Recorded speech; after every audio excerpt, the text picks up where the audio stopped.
પ્રકરણ 12 કલિકાલ સર્વજ્ઞો હેમચંદ્રાચાર્ય। ગુજરાતના સાંસ્કૃતિક ઇતિહાસમાં કલિકાલ સર્વજ્ઞ હેમચંદ્રાચાર્યનું નામ સુપ્રસિદ્ધ છે। વિક્રમ સંવત 1145ની કાર્તિકી પૂર્ણિમાના દિવસે અમદાવાદ જિલ્લાના ધંધુકા ગામે તેમનો જન્મ થયો હતો। તેમનું નામ ચંગદેવ રાખવામાં આવ્યું। આ ચંગદેવે માત્ર 8 વર્ષની વયે ખંભાત મુકામે દેવચંદ્ર સુરીજી મહારાજ પાસેથી દીક્ષા લીધી। પછી તેઓ સોમચંદ્ર નામે જાણીતા બન્યા। તે પછી માત્ર 21 વર્ષની વયે તેમણે સુરીપદ પ્રાપ્ત કર્યું અને હેમચંદ્ર સુરીના નામે ઓળખાવા લાગ્યા।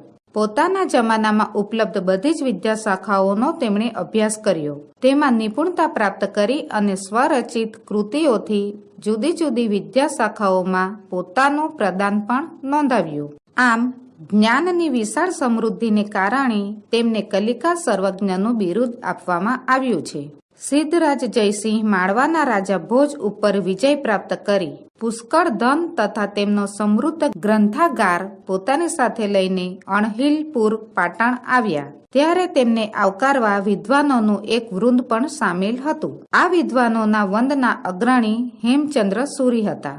એમ કહેવાય છે કે કીર્તિઃ યસ્ય સહ જીવતી, અર્થાત જેની કીર્તિ છે તે મૃત્યુ પામેલ હોવા છતાં જીવતો હોય છે। આવી કીર્તિ લક્ષ્મીથી નહીં પરંતુ સરસ્વતીથી થતી હોય છે। તે જાણી ચૂકેલા રાજા સિદ્ધરાજ જયસિંહે હેમચંદ્રાચાર્યને વિવિધ સાહિત્ય રચવાની પ્રાર્થના કરી। વિશેષ આગ્રહ કરીને તેમની પાસે સંસ્કૃત વ્યાકરણનો એક અદ્ભુત ગ્રંથ તૈયાર કરાવ્યો। આ ગ્રંથ સિદ્ધ હેમ શબ્દાનુશાસન તરીકે પ્રસિદ્ધ છે। ગુજરાતના સાંસ્કૃતિક ઇતિહાસની આ ઘટનાને ધ્યાનમાં રાખીને પ્રસ્તુત પાઠ તૈયાર કરવામાં આવ્યો છે। અહીં એ તથ્યને ઉજાગર કરવાનો ઉપક્રમ રખાયો છે કે પોતાની કીર્તિ જાળવી રાખવાની ઈચ્છા ધરાવતા પ્રત્યેક માણસે સાહિત્યની ઉપાસના કરવા જેવી છે।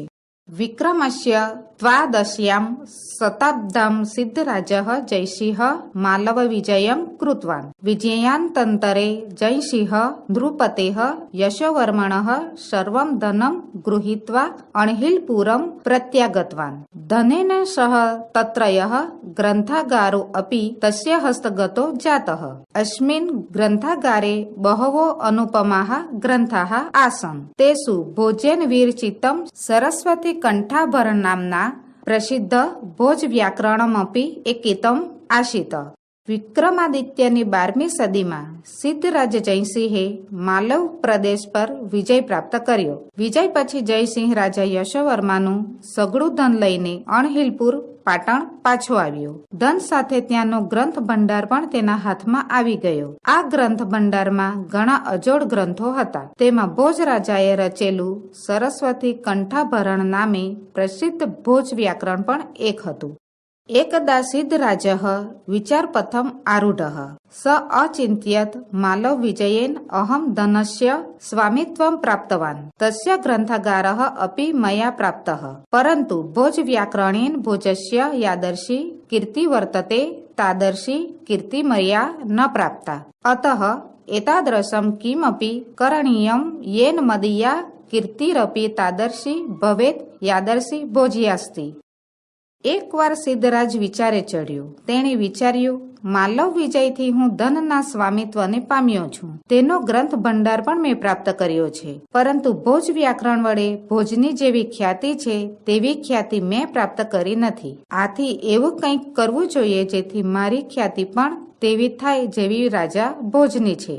એવં વિચાર્યશ જૈન મુનિમાચાર્ય હેમચંદ્ર પ્રાપ્તવાન નિવેદિતવાન ચ અયિ આચાર્યવર્યાઃ ભવન્તો ભોજ વ્યાકરણ સદર્શમ એકમ વ્યાકરણમ વિરચયંતુ યેન ભવતામ મમ ચ અમરા કીર્તિ ભવેત ઇતિ। આમ વિચારીને તે જૈન મુનિ આચાર્ય હેમચંદ્ર પાસે ગયો અને તેણે નિવેદન કર્યું, હે માનવીય આચાર્ય મહોદય, આપ શ્રી ભોજ વ્યાકરણ જેવું એક વ્યાકરણ રચો જેનાથી આપની તેમજ મારી કીર્તિ અમર થઈ જાય। સિદ્ધરાજસ્ય જયસિંહસ્ય નિવેદનેન પ્રેરિતાઃ હેમચંદ્રાચાર્યાઃ એકમ પૂર્વમ વ્યાકરણ ગ્રંથમ રચિતવन्तઃ સહ સિદ્ધ હેમ વ્યાકરણમ ઇતિ નામ્ના प्रसिद्धः अस्ति। अस्मिन् 8 अध्यायाः सन्ति। तेषु प्रारम्भिकेषु 6 अध्यायेषु संस्कृतभाषायाः अन्तिमयोः 2 अध्यायोः प्राकृतभाषाणश्च व्याकरणमप्यसति। સિદ્ધરાજ જયસિંહના નિવેદનથી પ્રેરણા પામેલા હેમચંદ્રાચાર્યે એક અપૂર્વ વ્યાકરણ ગ્રંથ રચ્યો. તે ગ્રંથ સિદ્ધ હેમ વ્યાકરણ નામથી પ્રસિદ્ધ છે. આમાં 8 અધ્યાયો છે. તેમાં શરૂઆતના 6 અધ્યાયોમાં સંસ્કૃત ભાષાનું અને છેવટના 2 અધ્યાયોમાં પ્રાકૃત ભાષાઓનું વ્યાકરણ પણ છે. હેમચંદ્રાચાર્ય લક્ષ્ય શ્લોક પરિમિતમ સાહિત્યમ વીરચિતમસ્તિ. અસ્મિન સાહિત્ये અભિધાન ચિંતામણિ નામક કોશગ્રંથ. ચાલુક્ય વંશોત્કીર્તનમ નામકમ સંસ્કૃત પ્રાકૃત ભાષા નિબંધમ વ્યાશ્રયમ મહાકાવ્યમ. કાવ્યાનુશાસનમ નામક અલંકાર શાસ્ત્રીય ગ્રંથ. છંદો અનુશાસન ચેષ્ટ્યાદિના બહુનામ ગ્રંથાનામ સમાવેશો ભવતિ. હેમચંદ્રાચાર્યે 1 લાખ શ્લોકો જેટલું સાહિત્ય રચ્યું છે. આ સાહિત્યમાં અભિધાન ચિંતામણી નામનો શબ્દકોશ, ચાલુક્ય વંશો કીર્તન નામનું સંસ્કૃત પ્રાકૃત ભાષામાં રચાયેલું દ્વયાસર્ય મહાકાવ્ય, કાવ્યાનુશાસન નામનો અલંકાર શાસ્ત્રનો ગ્રંથ, છંદોનું શાસન વગેરે અનેક ગ્રંથોનો સમાવેશ થાય છે.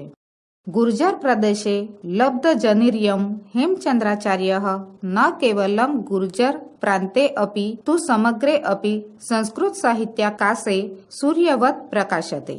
ગુજરાત પ્રદેશમાં જન્મેલા આ હેમચંદ્રાચાર્ય માત્ર ગુજરાતની સીમામાં જ નહીં પરંતુ સંપૂર્ણ સંસ્કૃત સાહિત્ય રૂપી આકાશમાં સૂર્યની માફક ઝળહળે છે.